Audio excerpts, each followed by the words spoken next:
Setelah membaca puisi, seringkali perasaan kita jadi terpengaruh oleh isinya.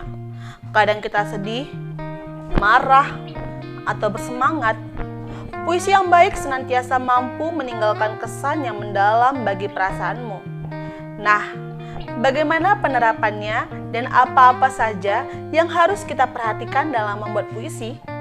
Simak dan tonton video ini sampai habis ya. Hai, jumpa lagi bersama saya, Evrilia Damayanti. Bagaimana kabarnya? Tentunya sehat-sehat saja bukan?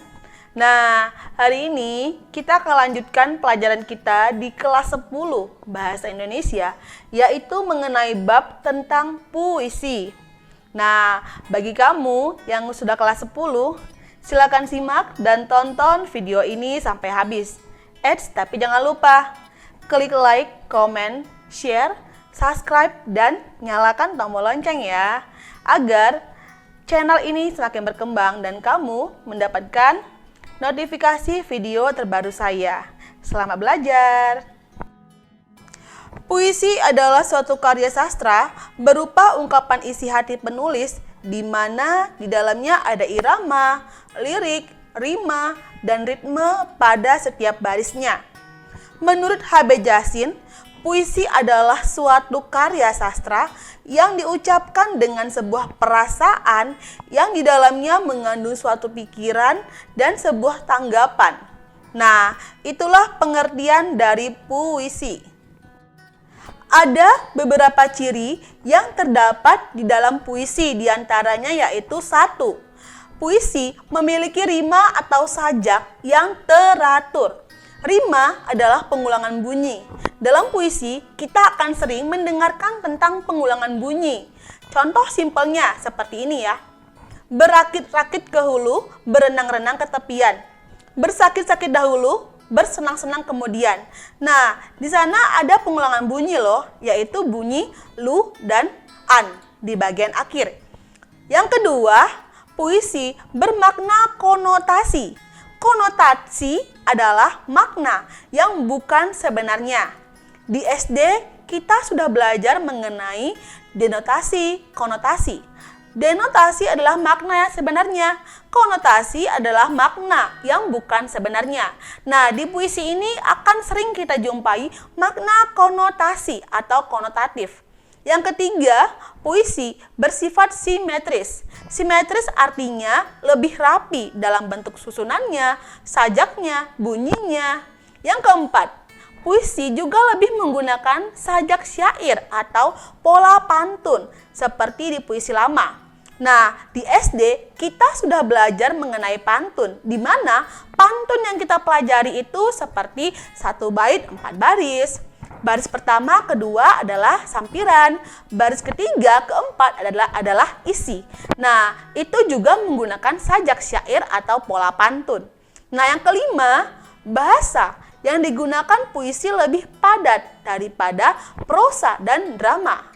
Nah, kamu harus tahu bahwa puisi padat makna, artinya kita akan sering menjumpai makna-makna baru yang terdapat di dalam puisi. Jadi, kamu harus pandai dan jeli apa-apa saja maknanya. Kamu harus perhatikan video ini sampai habis.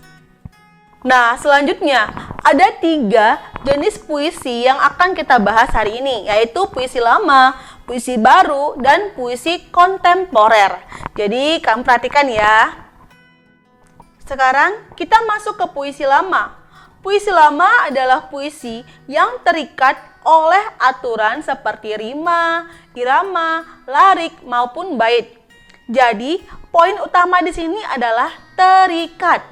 Adapun ciri-ciri yang terdapat dalam puisi lama yaitu 1. Terikat aturan atau pola tertentu. Yang kedua, umumnya merupakan puisi rakyat. Yang ketiga, biasanya nama pengarang tidak diketahui. Yang keempat, biasanya merupakan sastra lisan. Yang kelima, disampaikan dari mulut ke mulut. Adapun contoh dari puisi lama seperti pantun, syair, gurindam, talibun, karmina, dan lain-lain sebagainya. Nah, itulah penjelasan mengenai puisi lama. Yang ketiga yaitu puisi kontemporer. Puisi kontemporer adalah puisi masa kini yang bentuk puisinya bersifat inkonvensional, artinya tidak beraturan seperti puisi pada umumnya.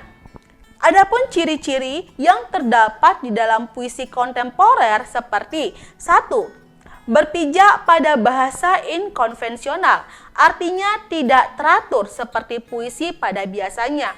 Biasanya itu puisi yang kita lihat terdiri dari kalimat ataupun kata demi kata. Nah, dalam kontemporer tidak diharapkan untuk memiliki kalimat, bisa saja huruf ya. Yang kedua, mementingkan gambaran visual atau tipografi. Tipografi adalah gambaran perwajahan puisi. Jadi, kalau kita melihat puisi, kita lihat bentuknya, wajahnya seperti apa. Ada yang berbentuk lingkaran, ada yang berbentuk segitiga, ada yang berbentuk zigzag, atau ada juga yang berbentuk hati. Nah, yang ketiga, memakai kata-kata yang tidak mudah dimengerti. Tentunya penyair di sini menggunakan kata-kata yang tidak mudah dimengerti oleh pembacanya. Tetapi pengarang di sini mengerti apa makna dan maksud dari puisi yang dia buat.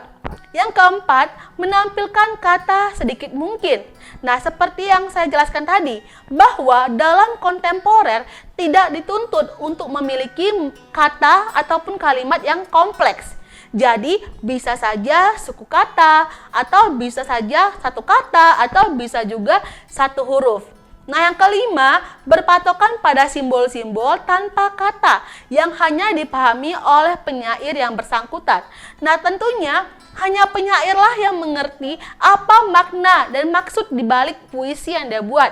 Kadang ada yang berbentuk lingkaran, zigzag, atau ada yang berbentuk love. Nah, hanya penyair saja yang mengerti apa makna atau maksud dibalik puisi itu semua. Adapun contoh dari puisi kontemporer yaitu puisi tipografi, puisi beling, puisi multilingual, atau puisi binikata, dan banyak lagi. Baik, pertemuan kita hari ini mengenai puisi dan jenisnya sudah berakhir. Berhubung waktu kita tidak cukup, maka kita akan sambung di pertemuan selanjutnya, tentunya tentang unsur-unsur pembangun dalam puisi. Silakan kamu simak dan nantikan video saya selanjutnya, tentunya tentang unsur pembangun puisi. Saya ucapkan terima kasih bagi kamu yang sudah menonton video ini sampai habis. Sampai jumpa.